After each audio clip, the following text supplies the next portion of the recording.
ગુજરાતમાં ભ્રષ્ટાચાર ફૂલ્યો ફાલ્યો છે, તેનું એક વધુ પ્રમાણ સામે આવ્યું. લાંચિયા સરકારી બાપુઓ ક્યાંથી પૈસો મળે તે માટે પહેલા બુદ્ધિ દોડાવે છે. લાંચિયા બાબુએ કોરોનામાં મૃત્યુ પામેલા પરિવારને મળતી સહાયમાંથી પણ કટકી કરવાનું છોડ્યું નથી. વાત રાજકોટ પીજીવીસીએલની છે.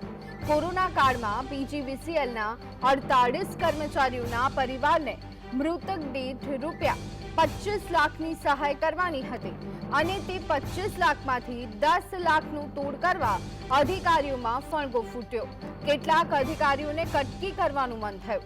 પીજીવીસીએલ કોર્પોરેટ કચેરીના HR વિભાગના આસિસ્ટન્ટ સેક્રેટરી રૂપેશ મોદી અને ધ્રોલ ડિવિઝનના ડેપ્યુટી ઇજનેર KN મિયાત્રા વચ્ચેની વાતચીતનો એર ઓડિયો વાયરલ થયો, જેમાં તેઓ કહી રહ્યા છે કે સહાય પેટે ₹25 લાખ જમા થાય તો ₹10 લાખ આપવાના. જો કે આ ઓડિયો ક્લિપ વાયરલ થયા બાદ બંને અધિકારીઓને સસ્પેન્ડ કરાયા છે. એ દરમિયાન એક સહાયક સચિવ અને એક ડેપ્યુટી એન્જિનિયરની એક એવી ઓડિયો હતી કે ભાઈ તમે જે ગુજરી ગયેલા છે એના વારસદારના એક છોકરાને તમે સંપર્ક કરી અને પૈસા માટેની માગણી કરી હતી અને એ અંગેની તપાસ કરતાં એ જેને માગણી કરી હતી એનો જ અમે સંપર્ક કર્યો હતો. જે પ્રિલિમિનરી ઇન્ક્વાયરી આપી હતી એમાં પછી એવું ધ્યાને આવ્યું કે ભાઈ જે એમના DE છે એમને એમના વારસદાર સાથે સીધી વાત કરી હતી, જે એમની નીચે કામ કરતા હતા. એટલે એમને એવું કીધું કે ભાઈ એવો ફોન આવ્યો હતો, માગણી કરી હતી પણ કોઈ પૈસા નથી આપ્યા, કોઈ લેવડ દેવડ નહીં થઈ, છતાં આવું એક નિયમ મુજબ એલાવ નથી. એટલે સક્ષમ અધિકારીની મંજૂરી લઈ અને એ લોકોને સસ્પેન્ડ કરી અને મોરબી અને સુરેન્દ્રનગર એમનું હેડક્વાર્ટર કરવામાં. રીઝન હું કહું સાહેબ, તમે સમજો મારી વાત. આમાં કેવું છે, આપણે 10 નો ચેક હમણાં હું કામ લઈએ લેવો આપીએ છીએ ભાઈને, સામેવાળી પાર્ટીને, કે એને વિશ્વાસ બેસી જાય કે આ પૈસા જાય નહીં. ચેક છે ને વટાવવાનો નથી, ખાલી રાખવાનો છે ને રાખવાનો છે, પણ એને કેશ પછી આપશે એટલે ચેક તમને સામે આપી દે, પાછો આપી દેવાનો. હા, બરોબર રિટર્ન. પણ હું જે હાવ કહે છે ને, પણ આ ભાઈ છે ને, જે વ્યક્તિ હું ઓળખા નીકળી ને એ ચેક EPD અને મુખ્યમંત્રી બેઉને ઓળખે છે અને એને 1 મહિનામાં કરાવી દેવાનું ગેરંટી આપી છે આપણા. કાંઈ વાંધો નહીં સાહેબ, તો આપણે કરી નાખીએ એમનું. બરોબર ને? બરાબર ને? એટલે તમારા લેવલે થોડીક વાત કરજો. 10 ફિગર થોડીક વધારે લાગશે ને, પણ એને કહેજો કે આમાં હું જે આપવું પડે એવું છે, નહીં તો હું તમને સાહેબ મારે શું છે, એમના મમ્મી યારે જ વાત કરવી પડશે, કારણ કે આ તો હું હજી નાનો છોકરો, એટલું બધું એનામાં બુદ્ધિ ને એવું બધું ન હોય, પણ એનો મમ્મી યારે જ મારે વાત કરવી પડશે એમના. હા, એટલે મેન શું છે, આપણે ચેક લઈ લેવાનો ને એને મમ્મીને થોડી વિશ્વાસમાં તમે લઈ લેજો અને સિવિલ વાળો લખવાના પછી પૈસા માંગે. સાચી વાત છે સાહેબ. એટલે મેં શું કીધું કે આપણા જે અંગત લોકો ખરા ને 10 એક જણા મને લાગ્યા કે ભાઈ આપણા જાણીતા છે, એ લોકોને તો આપણે ક્લિયર કરાવી દઈએ.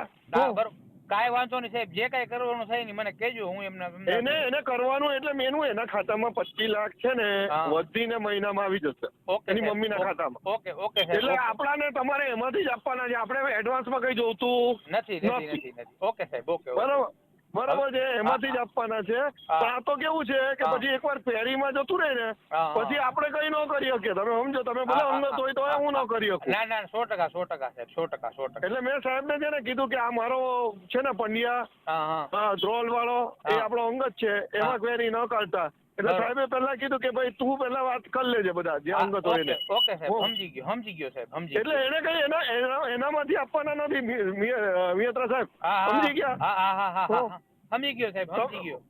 એટલે એને કઈ એમાં કોઈ ખોટ નહીં જાય. બરાબર? એને કદાચ 25 મહિલા તમે કીધું સાહેબ, એમાં આવી ગયું બધું. 25 મહિલા બરાબર, હવે 9 આપવાના થયા તો હવે 15 તો મળી ગયા ને, નહીં ફેરીમાં જતું રહે તો હાવ જત. એ દરમિયાન એક સહાયક સચિવ અને એક ડેપ્યુટી એન્જિનિયરની એક એવી ઓડિયો હતી કે ભાઈ તમે જે ગુજરી ગયેલા છે એના વારસદારના એક છોકરાને તમે સંપર્ક કરી અને પૈસા માટેની માગણી કરી હતી અને એ અંગેની તપાસ કરતાં એ જેને માગણી કરી હતી એનો જ અમે સંપર્ક કર્યો હતો. જે પ્રિલિમિનરી ઇન્ક્વાયરી આપી હતી એમાં પછી એવું ધ્યાને આવ્યું કે ભાઈ જે એમના DE છે એમને એમના વારસદાર સાથે સીધી વાત કરી હતી, જે એમની નીચે કામ કરતા હતા. એટલે એમને એવું કીધું કે ભાઈ એવો ફોન આવ્યો હતો, માગણી કરી હતી પણ કોઈ પૈસા નથી આપ્યા, કોઈ લેવડ દેવડ નહીં થઈ. છતાં આવું એક નિયમ મુજબ એલાવ નથી એટલે સક્ષમ અધિકારીની મંજૂરી લઈ અને એ લોકોને સસ્પેન્ડ કરી અને મોરબી અને સુરેન્દ્રનગર એમનું હેડક્વાર્ટર કરવામાં. તો આજ અંગે વધુ વિગત મેળવી લઈએ. સંવાદદાતા લકીરાજ અમારી સાથે જોડાઈ ગયા છે. જી લકી, જે રીતની સ્થિતિ જોવા મળી રહી છે, કોરોના કાળમાં પણ સરકારી કર્મચારીઓને અપાતી સહાયમાં પણ મોટું કૌભાંડ આચરવામાં આવ્યું હોય તેવું સપાટી પર આવી રહ્યું છે. શું છે વિગતો?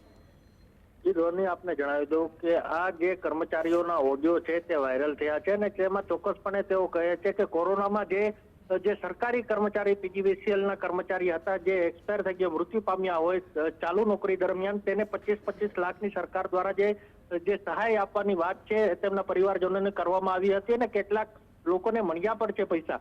પરંતુ આ જે વચેટિયાઓ છે તેમની દ્વારા જે વચ્ચે વાત કરવામાં આવે છે કે જ્યારે 25 લાખ રૂપિયા આવી જાય ત્યારે 10 લાખ રૂપિયા તમારે જે અમને આપવાના, એવી જે ઓડિયો છે તે વાયરલ થયો છે. આ જે પીજીવીસીએલ કોર્પોરેટર જે કચેરીના HR વિભાગના આસિસ્ટન્ટ સેક્રેટરી રૂપેશ મોદી અને ધ્રોલ ડિવિઝનના ડેપ્યુટી એન્જિનિયર KN મિયાત્રા વચ્ચેની વાતચીતનો ઓડિયો વાયરલ થતા ચકચાર મચી જવા પામી છે. તાત્કાલિક ધોરણે પીજીવીસીએલ વિભાગ દ્વારા આ બંનેને સસ્પેન્ડ કરી દેવાતા જે ખળભળાટ મચ્યો છે. તો પરંતુ અહીં વાત એ છે કે હજુ સુધી પીજીવીસીએલ દ્વારા એસીબીને જાણ કરવામાં નથી આવી. કોઈ પણ પ્રકારની અરજી કે ફરિયાદ છે તે પણ નોંધાવવામાં નથી આવી. કારણ કે જ્યારે સરકારી કર્મચારીના સરકારી વિભાગમાં જે આ ભ્રષ્ટાચારનો મામલો સામે આવતો હોય છે ત્યારે એસીબીને જાણ કરવામાં આવતી હોય છે અને એન્ટી કરપ્શન બ્યુરો છે તેની પણ નોંધ લેતી હોય છે. ત્યારે હજુ સુધી કોઈ પણ કાર્યવાહી કરવામાં નથી આવી. માત્ર સસ્પેન્ડ કરીને જે સંતોષ પીજીવીસીએલ પીજીવીસીએલ તંત્ર દ્વારા માણી લેવામાં આવ્યો છે. ત્યારે હવે જોવાનું તે રહેશે કે એસીબી દ્વારા સામેથી આવીને કોઈ ફરિયાદ નોંધે છે કે કેમ. જી આભાર લકીરાજ સમગ્ર માહિતી આપવા બદલ.